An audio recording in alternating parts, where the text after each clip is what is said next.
Hello friends, welcome back to my channel. ఈరోజు ఈ వీడియోలో మనం ఎంసెట్‌లో మీకు 2000 నుంచి 1,00,000 వరకు ఏ ర్యాంక్ వచ్చినా సరే, ఏ కాలేజ్ బెస్ట్ అనేది ఈరోజు ఈ వీడియోలో పూర్తిగా మనం అయితే డిస్కస్ చేసుకుందాం. అసలు ఎలాంటి టైం వేస్ట్ లేకుండా లెట్స్ గెట్ స్టార్టెడ్. ఫస్ట్‌లీ మీరు 2 పారామీటర్స్‌ని అయితే జాగ్రత్తగా గుర్తుపెట్టుకోవాలి మీ వెబ్ ఆప్షన్స్ పెట్టేటప్పుడు. ఏంటంటే మీకు కాలేజ్ ముఖ్యమా? లేదంటే బ్రాంచ్ ముఖ్యమా? అనేది ముందు మీకైతే క్లారిటీగా అయితే ఉండాలి. నేను చెప్పేది ఏంటంటే మీకు 2 ఆప్షన్స్ అయితే ఉన్నాయి. ఎలాగంటే మీరు ఒకవేళ ఏదైనా మంచి కాలేజ్‌లో లాస్ట్ బ్రాంచ్ తీసుకున్నా సరే, మీకు ప్లేస్‌మెంట్ ఆపర్చునిటీస్ అనేవి ఎక్కువుంటాయి. మీరు ఒకవేళ మెకానికల్‌లో ఉన్నా సరే, మీరు సీఎస్‌సి ప్లేస్‌మెంట్స్‌కి మీరైతే కూర్చోచ్చు. ఒకవేళ మీరు గాని బెస్ట్ స్టూడెంట్ అయితే ఆ కాలేజ్‌లో. మీరు ఫ్యాకల్టీ సపోర్ట్‌తో మీరు ఒకవేళ మెకానికల్, సివిల్ ఇలా తక్కువ బ్రాంచెస్‌లో ఉన్నా కూడా సీఎస్‌సి ప్లేస్‌మెంట్స్‌కి అయితే కూర్చోచ్చు. మీకు ఆప్షన్ అయితే ఉంటుంది. ఒకవేళ మీరు గాని బ్రాంచ్ ప్రయారిటీస్ పెట్టుకున్నారనుకోండి, మీకు చాలా తక్కువ ర్యాంక్ వచ్చి మీకు సీఎస్‌సి, ఈసీఈ ఇలాంటి బ్రాంచెస్ కావాలని అనుకుంటే, మీరు మాత్రం కంపల్సరీగా ఏదన్నా ఒక తక్కువ కాలేజీలోనే ఆ బ్రాంచ్‌కైతే వెళ్ళగలరు. ఎందుకంటే టాప్ కాలేజెస్‌లో మీకు 2000, 1000, 5000, 10,000 లోపు మినిమమ్ ర్యాంక్ అయితే రావాలి. అప్పుడే మీకు సీఎస్‌సి అయితే రాగలదు. సో, ఇప్పుడు మనం క్లియర్‌గా మాట్లాడుకుందాం. ఏంటంటే మనకి సీఎస్‌సిలో ఎలాంటి హైరార్కీ ఉన్నది అనేది మాట్లాడుకుందాం. ఫస్ట్ మనకి కోర్ సీఎస్‌సి ఉంది. ఆ తర్వాత సీఎస్‌సి స్పెషలైజేషన్స్ ఉన్నాయి. అండ్ ఆ తర్వాత సేమ్ ఒక 2, 3 సబ్జెక్టుల డిఫరెన్స్‌తో మనకు ఐటీ అయితే ఉంది. ఇది ఇన్ఫర్మేషన్ టెక్నాలజీ. ఇన్ఫర్మేషన్ టెక్నాలజీ అంటే సేమ్ సీఎస్‌సి ఉండే సిలబస్ ఉంటుంది. కాకపోతే కొన్ని సబ్జెక్ట్స్ ఎక్స్‌ట్రా అయితే ఉంటాయి ఐటీలో. అండ్ ఈసీఈ అయితే మీకు తెలిసిందే. నేను ఈసీఈ గురించి పూర్తిగా ఒక వీడియో అయితే చేశాను. ఒకవేళ ఎవరికైనా ఈసీఈ గురించి ఐడియా లేకపోతే ఆ వీడియో చూడండి. అండ్ ఈసీఈ, ట్రిపుల్ ఈ ఇవన్నీ కూడా మనకు సీఎస్‌సి తర్వాత అయితే వస్తాయి. ఇది మనకైతే branch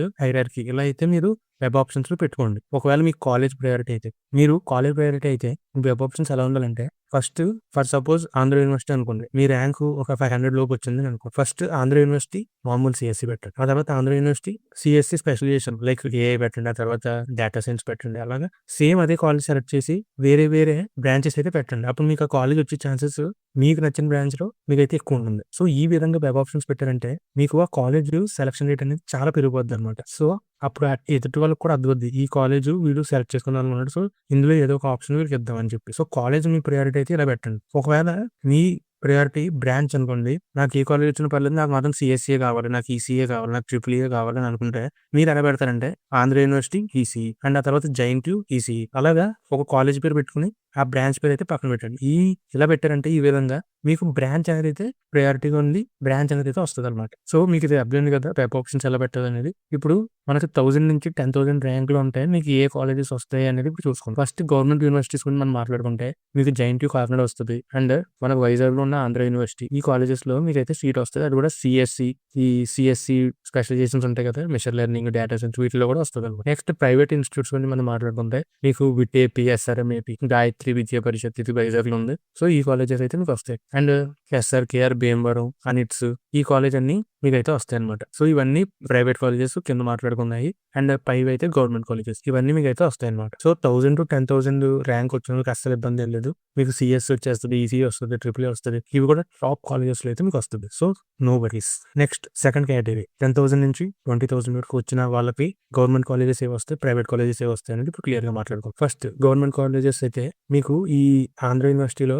IT, chemical, civil, mechanical అంటే సెకండ్ కేటగిరీలో ఉండే బ్రాంచెస్ ఉంటాయి కదా! ఇవన్నీ అయితే మీకు వచ్చేస్తాయి. నెక్స్ట్ జైంట్యూ ఉంది కదా! సో, అక్కడ మీకైతే ECE, triple E, IT branches, civil, mechanical ఇవి సెకండ్ కేటగిరీ బ్రాంచెస్ అంటే ఇవి వస్తాయన్నమాట. నెక్స్ట్ ఎస్‌వియు రీజియన్ ఆ కింద మనకైతే ఉంటారు కదా! చిత్తూరు అక్కడైతే మనకి వస్తాయంటే మీకు ఎస్‌వియు తిరుపతిలో ఈసీఈ, సివిల్ ప్లేస్‌మెంట్స్ అక్కడైతే బావుంటాయి. మీరు అవైతే చూస్ చేసుకోవచ్చు. ఒకవేళ మీకు ఈ ర్యాంక్ ఉంది. సో, నాకు మంచి కాలేజ్ కావాలంటే మీరు ఎస్‌వియు తిరుపతి అయితే పెట్టుకోవచ్చు. నెక్స్ట్ టాప్ కాలేజెస్ గురించి మనం మాట్లాడుకుంటే మీకు జీవీపీ, అనిట్స్ వీటిల్లో అయితే ఈసీఈ, ట్రిపుల్ ఈ బ్రాంచెస్‌లో అయితే వస్తాయి. నెక్స్ట్ విజ్ఞానం, ఎంబీజీఆర్, ఆర్‌వీఆర్ ఈ కాలేజెస్‌లో మీకైతే కోర్ సీఎస్‌సి సీట్స్ అనేవి హై ప్రాబబిలిటీ అయితే ఉందన్నమాట. Next MITS Madanapalle. ఇక్కడ మీకు సీఎస్‌సి అండ్ సీఎస్‌టి అంటే కంప్యూటర్ సైన్స్ అండ్ టెక్నాలజీలో సీట్స్ అయితే వస్తాయి ఈ బ్రాంచెస్‌లో. నెక్స్ట్ థర్డ్ కేటగిరీ వచ్చేసి 20,000 నుండి 50,000 ర్యాంక్ జోన్‌లో ఉన్నవాళ్ళు. మీకు ఇక్కడ ఏ కాలేజెస్ వచ్చే ఛాన్సెస్ ఉన్నాయంటే వాసవి, ప్రగతి, ఆదిత్య ఇవైతే బాగా వస్తాయి. ఒకవేళ మీరు గాని కన్ఫర్మ్‌గా నాకు సీఎస్‌సియే కావాలి వేరే ఏ బ్రాంచ్ వద్దంటే మీకు ఈ ఆప్షన్స్ అయితే ఉండాలి మీ ప్రియారిటీలో. ఫస్ట్ వాసవి, ఆ తర్వాత ప్రగతి, ఆ తర్వాత ఆదిత్య. ఈ కాలేజెస్‌లో మీకు చాలా ప్రాబబిలిటీ ఉందన్నమాట. ఒకవేళ ఇప్పుడు ఒకళ్ళకి 40,000, 50,000 ఇలా వచ్చాయి. వాళ్ళు ఈ కాలేజెస్‌లో సీఎస్‌సి పెట్టారనుకోండి. వాళ్ళకి వచ్చే ఛాన్సెస్ తక్కువుంటాయి. అదే ఒకవేళ మీకు 25,000, 30,000, 40,000 ఈ రేంజ్‌లో మీకు గాని ర్యాంక్స్ వచ్చి మీరు గాని ఇది పెట్టారంటే మీకు వచ్చే ఛాన్సెస్ అయితే ఉన్నాయి. సో, ఇప్పుడు ఒకవేళ 30,000 టు 50,000 ఉందనుకోండి సెకండ్ కేటగరీ. అంటే సేమ్ ఇదే కేటగరీలో మనకు సబ్ కేటగరీ కింద చూస్తున్నాం. సో, వీళ్ళైతే Raghu engineering, LBR, CE so, ఈ కాలేజెస్‌లో అయితే మీకు వస్తాయన్నమాట. సో, ఈ కాలేజెస్ యొక్క పీడీఎఫ్ అనేది నేను క్లియర్‌గా కింద డిస్క్రిప్షన్‌లో పెడతాను. అది ఒకసారి క్లిక్ చేసి చూడండి. మీకు ఇంకా క్లియర్‌గా ఐడియా వస్తది. ఎలా వెబ్ ఆప్షన్స్ పెట్టాలి అని చెప్పి. నేనైతే ఇందాక ఎగ్జాంపుల్ చెప్పాను కదా! ఆ విధంగా పెట్టారంటే కన్ఫర్మ్‌గా మీకైతే మీకు బ్రాంచ్ బేస్డా లేదంటే కాలేజ్ బేస్డా అనేది క్లియర్‌గా మీకైతే వచ్చేస్తుంది. ఆ విధంగా మీరు పెట్టండి. నెక్స్ట్ మీకు 1,00,000 ప్లస్ వచ్చినా కూడా సీట్ అనేది గ్యారంటీ అయిపోద్ది. ఎందుకంటే మీరు జస్ట్ క్వాలిఫై అయితే చాలు. నెక్స్ట్ మీరు ఏమేమి పెడతారంటే మీకు ఫ్రీ సీట్ కావాలంటే సివిల్, మెకానికల్ ఈ బ్రాంచెస్‌లో కైనా పెట్టి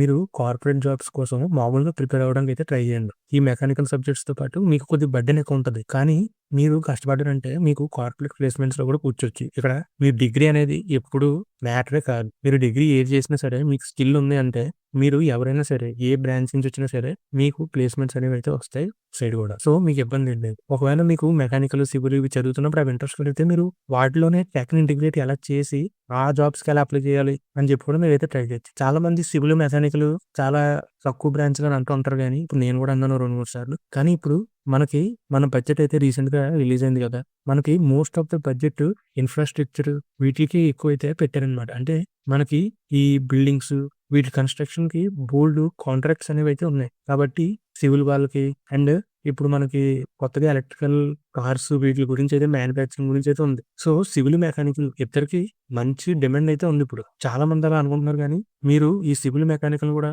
తీసి పారేయాల్సిన అవైతే ఏం కాదు. సో, ఈ సివిల్, మెకానికల్ వచ్చినా కూడా మీరు కళ్ళకు అద్దుకుని తీసుకోవచ్చు. ఇవి కూడా చాలా బెస్ట్ బ్రాంచెస్. ఎవడన్నా సివిల్ ఏంటి, మెకానికల్ ఏంటంటే మాత్రం వాడికి మీరే చెప్పండి. సివిల్, మెకానికల్ కూడా మంచి బ్రైట్ ఫ్యూచర్ అయితే ఉంది. మీరు సివిల్ గురించి, మెకానికల్ గురించి తెలుసుకోవాలంటే కింద వీడియోస్ ఉన్నాయి సెపరేట్‌గా అవి కూడా ఒకసారి చూడండి. మీకు క్లియర్‌గా ఐడియా వస్తది. దానికి ఎంత ఫ్యూచర్ ఉంది అండ్ ఎంత ప్లేస్‌మెంట్ ఆఫర్స్ ఉన్నాయి ఇవన్నీ మీకు తెలుస్తది. నెక్స్ట్ ఈ మిస్టేక్స్ మాత్రం కౌన్సెలింగ్‌లో మీరు అస్సలు చేయొద్దు. ఏంటంటే మీకు కాలేజ్ ముఖ్యం అని చెప్పి ఏదో ఒక బ్రాంచ్ పెట్టమనాలని చెప్పి ఏది పడితే అది పెట్టేయకండి. మీకు ఇంట్రెస్ట్ లేని బ్రాంచ్ 4 ఏళ్ళు చదవాలంటే అది పెద్ద నరకం. అండ్ మీరు ఓసీ మీద డిపెండ్ అవ్వకండి. మీకు ఒకవేళ ఎస్సీ, ఎస్టీ, బీసీ ఈ సర్టిఫికేట్స్ ఉంటే ఆ సర్టిఫికేట్స్ పెట్టి వాటి మీద ఏ ర్యాంక్‌కి ఏ కాలేజ్‌లో మంచి సీట్ వస్తది అనేది కూడా ఒకసారి మీరు చెక్ చేసుకోండి. మీరు ఆ రిజర్వేషన్ కూడా అప్లై చేయండి. అండ్ ఇప్పుడు ఏదైనా కాలేజ్‌లో మీరు ఫిక్స్ అయ్యారు. అక్కడ జాయిన్ అవుదాం అనుకుంటే అక్కడ సీనియర్స్‌తో మాట్లాడండి. ఇక్కడ ప్లేస్‌మెంట్స్ ఎలా ఉన్నాయి? ఎలా జాయిన్ అవ్వాలి? ఇక్కడ జాయిన్ అయితే ప్లేస్‌మెంట్స్ ప్యాకేజెస్ హైయెస్ట్ ఎంత? లోయెస్ట్ ఎంత? యావరేజ్ ఎంత? ఇవన్నీ కనుక్కోండి సీనియర్స్‌తో మాట్లాడడం తప్పేం లేదు. బ్రో నాకు వాళ్ళ నంబర్స్ ఎక్కడి నుంచి తెలుస్తాయి అంటే